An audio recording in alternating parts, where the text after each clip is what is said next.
Est-ce que c'est une bonne idée d'acheter une Renault Zoé d'occasion 22 kWh de 2014 avec plus de 80 000 km? Et ben, c'est la question qu'on va se poser aujourd'hui. Je suis avec Quentin. Bonjour. Quentin, vous le connaissez, il est déjà apparu sur ma chaîne. On avait fait un week-end dans EQS avec Simplement Julien. Et ouais. Voilà, donc la vidéo du vlog est en description. Aujourd'hui, on parle donc de sa Renault Zoé. Alors, Renault Zoé, c'est une voiture que vous connaissez.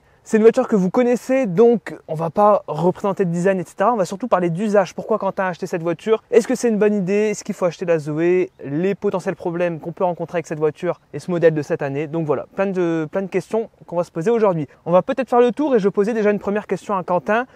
Pourquoi cette transition? Ça fait longtemps que je veux passer à l'électrique. Ça fait en fait depuis que je connais Anthony, donc Tesla enthousiaste, qui a une Model 3, où je me suis réellement intéressé à l'électrique, que j'ai vu que c'était possible de rouler en électrique. La Renault Zoé, elle était toujours un petit peu dans le coin de ma tête, mais je me disais oh, une Zoé quand même, il n'y a pas de grande batterie, c'est pas super fun à conduire, j'en avais jamais conduit. Et je savais pas, j'étais un peu encore dubitatif.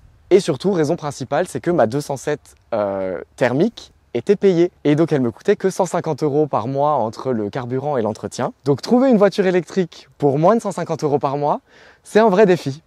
Et j'ai réussi, mine de rien. Cette Zoé, en termes d'usage, tu fais quoi? C'est quoi ton usage au quotidien? Parce que 22 kWh, c'est léger, donc on va pas vous mentir, c'est une petite autonomie. Combien on peut tabler environ d'autonomie en été, réel? vraiment, en réel, si on roule tranquille, 120.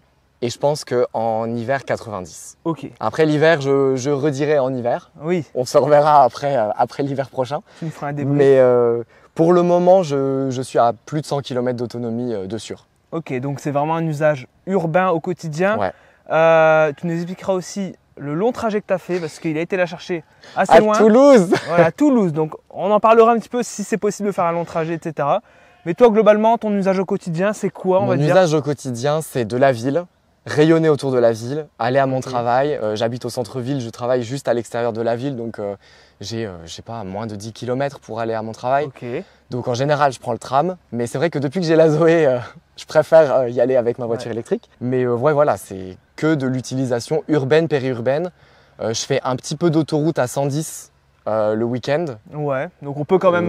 oui, on peut rayonner, il n'y a pas de souci. Il y a d'autres versions, c'est quoi un petit peu… Donc celle-là, elle est de 2014, tu nous as dit. Celle-là, elle est de 2014, c'est un moteur Continental, donc elle a la charge rapide. Donc elle charge en 22 kW triphasé sur les bornes standards et sur les bornes qu'on peut retrouver sur autoroute ou sur les bornes tri-standard, du coup, qui sont à 43 kW de puissance en courant alternatif, elle les prend aussi. Et donc on a aussi, on a eu plus tard une version 41 kWh. 41 kWh qui est arrivée en 2017, si je dis pas de bêtises. Donc cette voiture-là, je l'ai payée 6 500 € et je suis en train de racheter la batterie. L'estimation pour le moment par la DIAC, elle est à 2243 €, un truc comme ça. Avec cette estimation de la DIAC, on est sur un prix total de moins de 9 000 € pour une voiture, sachant que ma 207, je l'avais payée 7 000 € hors frais de mise à la circulation, 7 300 au total. Donc pour pas bien plus cher que ma 207, je peux avoir une voiture électrique et surtout quand on prend en compte les révisions que j'ai fait de la 207, le carburant que j'ai mis pendant quasiment 4 ans, je sais que je suis déjà moins cher que ma voiture. Là, admettons, si tu rachetais pas la batterie, ouais. Combien ça te coûterait en termes de location par mois avec donc cette batterie Alors, si je dis pas de bêtises, le moins cher que propose la DIAC actuellement, c'est 65 ou 69 € par mois, le prix minimum. Et pour ce prix-là, on est limité, entre guillemets, à 7000 km à l'année. Donc c'est quand même… C'est très peu. C'est peu et c'est vraiment relou comme système. Ouais. Renault, à l'époque, c'est vraiment une très mauvaise idée ce qu'ils ont fait. Pour moi, c'était pas viable du tout parce que pour le mini prêt que j'ai fait pour acheter cette voiture pour mettre au bout, je suis à 65 € par mois. Et j'ai pas besoin de me dire je me limite dans mes trajets, quoi. Donc il faut vraiment prendre l'option rachat de la batterie. À savoir aussi qu'avant, on en parlait hier, on pouvait upgrader la taille de la batterie, ce qui n'est plus possible. Ce qui n'est plus possible, ils l'ont fait un très très court temps. Ouais. Moins de 10 personnes en France l'ont fait. Et ensuite, ça a été arrêté, et puis c'était de la vente de 41, quoi. Donc on pouvait changer la batterie de 22 pour du 41 directement. Donc ça, c'était vraiment un gros avantage. Et ça, comme on le disait, c'est plus possible. On va peut-être faire quand même un tour rapide. Ouais. Est-ce qu'il y a des petits soucis? Quel est l'état globalement de la voiture? Est-ce qu'il y a des choses à faire, à changer? Alors, en état global, cosmétique, carrosserie de la voiture, elle est vraiment ok. Pour une voiture qui a 8 ans, j'ai un petit POC sur la porte Ouais, ici, mais c'est rien du tout. Pareil, le bout des portes là qui est légèrement tapé. Un petit POC qu'on verra même pas, je pense, à la caméra, mais ici, Ouais, voilà. sur la malle où c'est légèrement enfoncé. Sinon, en vrai, elle est impeccable. Enfin, j'ai aucun problème autre que ça sur la carrosserie. Après, bon, bah, les enjoliveurs, ils ont morflé, hein. Ils ont pris un peu cher. Et puis sinon, là, sur le devant, il y a quelques traces où ça a frotté visiblement sur mon trottoir. Niveau roulage, etc., est-ce qu'il y a des petites choses à changer? Ouais, je dois faire, je vais changer les 2 biellettes de barre stabilisatrices. Ok. Qui, je pense que tout simplement les rotules sont mortes et donc ça fait du bruit quand je roule. Dès que je passe sur un ralentisseur ou qu'il y a des aspérités sur la route, on entend le cloc-cloc. Mais c'est le seul truc. Les pneus aussi que je vais devoir changer parce que les pneus avant sont bien bouffés. On arrive à la limite légale. Mais en vrai, sinon, Voilà. rien d'autre à faire. Et intérieur, tu nous as dit, alors tu as fait faire un nettoyage intérieur. Ouais, j'ai fait faire un nettoyage intérieur de la voiture parce qu'elle était vrai. vraiment dans un état pas possible quand je l'ai achetée. C'est vrai que c'est en excellent état, hein. Pour le coup, le nettoyage a vraiment été très bien fait. Franchement, top. C'était quelle finition déjà à l'époque? La Celle-ci voiture, Ouais. La voiture, c'est une finition zen avec des options. Ok. Donc, j'ai les vitres arrière électriques, chose que l'on ne retrouve pas forcément sur les finitions zen de la même année. Et il y a le diffuseur de parfum aussi, petit gadget. Ouais, c'est marrant. On peut glisser des petites cartouches et ça diffuse une odeur. C'était un petit système à l'époque assez rigolo. Sinon, ouais, ça ressemble beaucoup à l'intérieur de la Clio 4 avec l'écran, la console centrale. Voilà, c'est plutôt bien fait, c'est plutôt confort. Alors, on parlera peut-être du roulage un petit peu après. Et puis on a de l'espace. On peut monter à 5. À 4, on est très confortable. À 5, on se serre un peu, mais... Alors là maintenant on va parler des choses intéressantes, c'est recharge batterie, état de la batterie. Alors déjà au niveau de la batterie, donc on le répète, petite batterie 22 kWh, quelle est l'usure de la batterie? C'est quand même important d'en parler et c'est aussi du coup la question de cette vidéo, hein. Est-ce que c'est une bonne idée d'acheter une Zoé si on se réfère un petit peu à l'usure de la batterie? Est-ce que toi c'est un paramètre que tu as regardé quand tu as acheté la voiture? Alors, c'est un paramètre qui était fourni par le vendeur quand on a parlé pour l'achat. Ok. Et en fait, il a fait l'estimation chez Noroto. Et chez Noroto, il vous estime votre SOH, donc l'état de santé de la batterie, mais seulement s'il est inférieur ou supérieur à 80%. Donc je savais que le SOH de la voiture était supérieur à 80%. Ensuite, le vendeur m'a expliqué que lui, qui était du coup le deuxième propriétaire, lui, il l'avait chargé uniquement sur prise 220, jamais sur bande publique. Donc je me dis du coup, la dégradation, elle peut être minime au vu de la méthode de recharge. Et selon mes premiers calculs que j'ai fait avec des applications, parce que j'ai pas encore reçu mon lecteur OBD, il y aurait 9% de dégradation sur la batterie, ce qui fait que le SOH de la voiture serait de 91%. Ok, donc ce qui correspond à une capacité de rétention totale de 20 kWh sur les 22.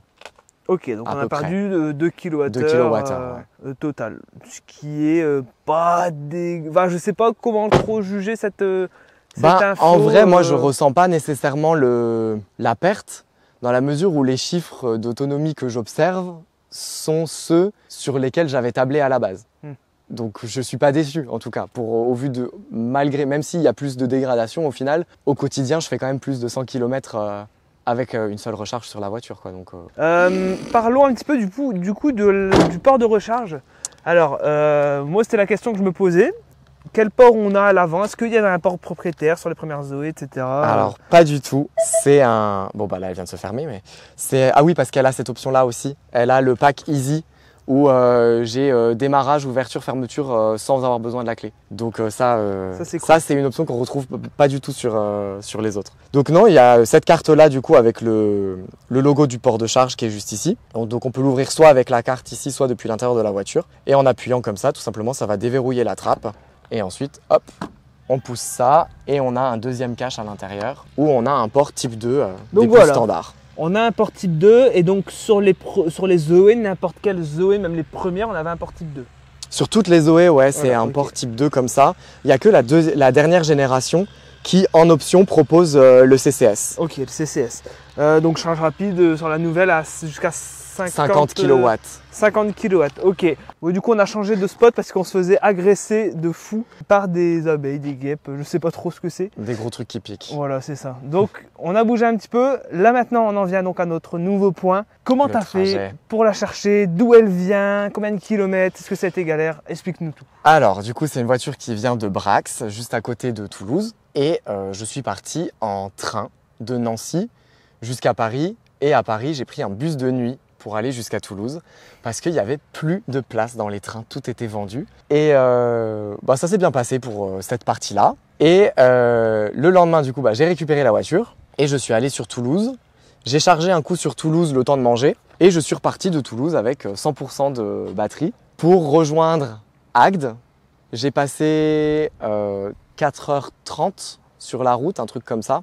Charge comprise, hein, pour faire ce trajet-là. Et je suis passé par la nationale parce que je voulais pas risquer de prendre l'autoroute parce que je connais pas la voiture. La Zoé, avant d'acheter celle-là, j'en ai testé une chez un concessionnaire. J'ai fait 15 minutes avec et j'ai dit ok, c'est bon, c'est une Zoé que je veux.